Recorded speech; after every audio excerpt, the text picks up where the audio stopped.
Attention, ce que vous allez voir n'est pas de la fiction. C'est l'automne 2025. Et la guerre en Ukraine vient d'entrer. Dans sa phase la plus décisive depuis 2022, en seulement 4 jours, 3 villes stratégiques ont basculé.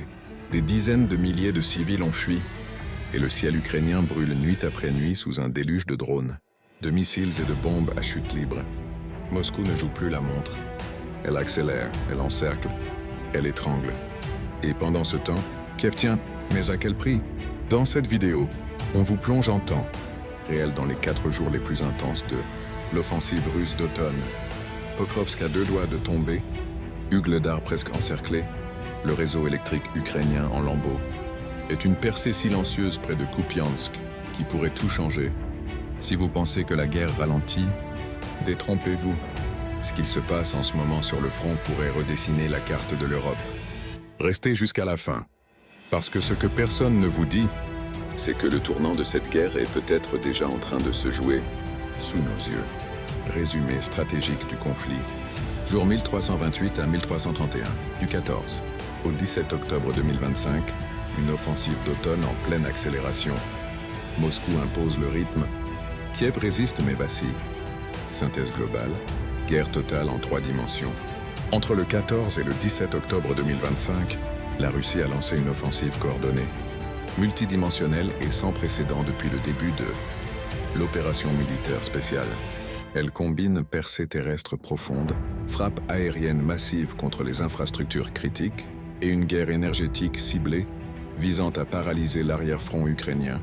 L'Ukraine, bien que toujours combattante, subit une pression croissante sur tous les axes stratégiques, du Donbass au sud de Kherson, et peine à contenir les multiples fronts ouverts simultanément.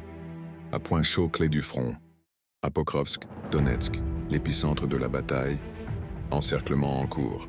Les forces russes contrôlent désormais les quartiers, Shakhterski et Lazurny, et progressent depuis Novopavlovka, Balagan, Moskovski et Rishine.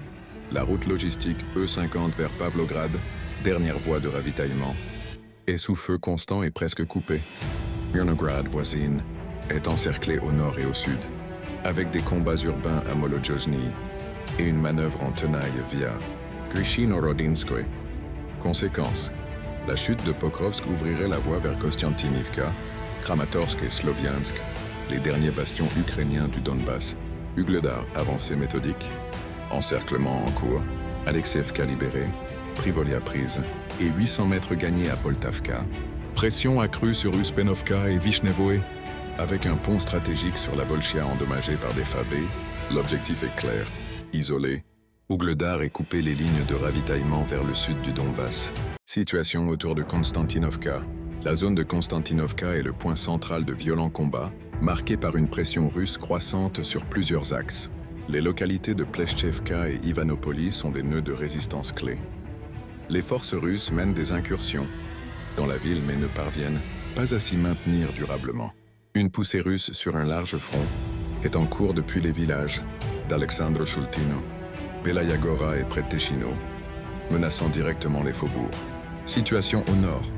Les combats sont tout aussi intenses à Novomarkovo, décrit comme un champ de bataille sanglant où les assauts se poursuivent.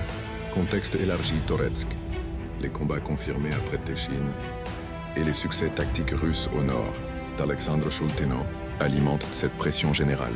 Des unités russes mènent des reconnaissances avancées près de Kostiantynivka, indiquant une volonté d'étendre l'offensive. En bref, les défenses ukrainiennes tiennent bon sur des points précis, Pleshchevka, Ivanopoli, mais subissent une pression constante et croissante sur l'ensemble du front, avec la ville de Konstantinovka, directement menacée par des avancées russes convergentes. Zaporizhia, bataille de village, guerre de drones, combats acharnés à Stepnogorsk. Primorsko, moitié sous contrôle russe, et Orekhovo, les deux camps s'affrontent dans un duel technologique permanent. Drones de reconnaissance, attaques et contre-mesures électroniques dominent les tactiques. L'île de Korabel devient un nouveau point chaud, avec des assauts russes intensifiés. Severodonetsk, Seversk, étau en fermeture.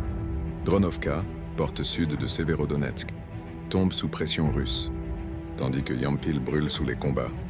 Le pont ferroviaire sur le Seversky Donetsk est un objectif stratégique disputé. Au nord, Progression russe vers Krasny Liman, menaçant les arrières ukrainiens. Kupiansk, détérioration rapide. Évacuation forcée de 40 villages entre Kupiansk et Veliki Burluk, signe d'un effondrement logistique imminent. Combats urbains dans le centre de Kupiansk. Contre-attaque massive sur Sobolevka-Radkovka, Peshan libéré. Tikho repris puis contre-attaqué. Guerre de mouvement intense. Kharkov et Volchansk, pression constante. Volchansk, progression russe dans la zone industrielle et la forêt de Sinelnikov. Frappe intensive sur Lipsev et Volchansk pour casser la logistique ukrainienne. Kharkov touché par des missiles.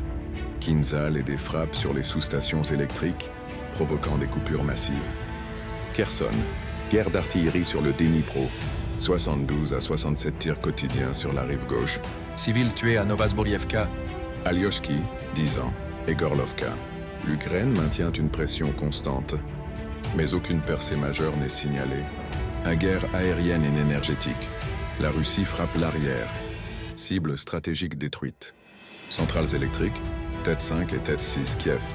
Sous-stations à Kharkov, Kirovograd, Tchernigov, Pavlograd, Krivoy Rog. Infrastructures logistiques, guerre, aéroport, Minsk. Installations gazières, Poltava, Kharkiv. Systèmes occidentaux neutralisés, un lanceur HIMARS, un système Vampire et un batterie Patriote revendiqué. Défense aérienne saturée. 278 drones ukrainiens abattus en 24 heures, 17 octobre. Plus de 1300 en une semaine. 59 à 61 drones ukrainiens interceptés chaque nuit au-dessus de 6 à 8 régions russes. Belgorod, Kursk, Crimée touchée. Nouveau seuil. Pour la première fois. Une bombe FAB atteint Mykolaïv, à 60 km du front, signe d'une portée accrue et d'une escalade stratégique. Contexte international, la guerre pilotée à distance, le Royaume-Uni révèle avoir livré 85 000 drones à l'Ukraine en 6 mois, 600 millions de livres. Cette guerre par procuration technologique prolonge la résistance ukrainienne, mais les pertes humaines et territoriales s'accumulent. Un débrief, Pokrovsk, Kupiansk, Ugledar. Le tournant décisif. Les 4 jours analysés marquent une accélération stratégique russe sans précédent. Encerclements en cours, Pokrovsk, Mirnograd. Percée tactique profonde, Ugledar, Kupiansk, Severodonetsk. Paralysie croissante des infrastructures ukrainiennes, résistance héroïque mais de plus en plus désespérée. Si l'Ukraine parvient à stabiliser ses lignes grâce à l'aide occidentale et à la mobilisation intérieure, la Russie semble désormais dicter le tempo, la géographie et l'intensité de la guerre. L'automne 2025 pourrait bien devenir le moment où le sort du Donbass, et peut-être de la guerre elle-même, se joue. Et conclusion globale, l'automne qui décidera de tout. Ce qu'il se passe en ce moment en Ukraine n'est pas juste une bataille de plus. C'est l'automne des décisions finales. L'automne où chaque mètre de tranchée, chaque sous-station électrique, chaque drone lancé dans la nuit, pourrait sceller le destin du Donbass et peut-être de toute la guerre. Moscou a choisi maintenant pour frapper avec une coordination qu'on n'avait pas vue depuis 2022. Et Kiev, dos au mur, résiste, pas avec des discours, mais avec du sang, du courage et des lignes qui tiennent à peine. Mais une question plane, plus lourde que jamais. Jusqu'à quand? Parce que derrière les cartes, les flèches rouges et les rapports militaires, il y a des vies. Des civils dans le noir à Kharkiv, des soldats dans les ruines de Pokrovsk, des familles qui fuient Kupiansk sans savoir s'ils reverront leur maison. Alors si cette vidéo vous a parlé, likez pour que YouTube la montre à d'autres. Abonnez-vous. Chaque jour compte et on décrypte l'évolution en temps réel. Partagez.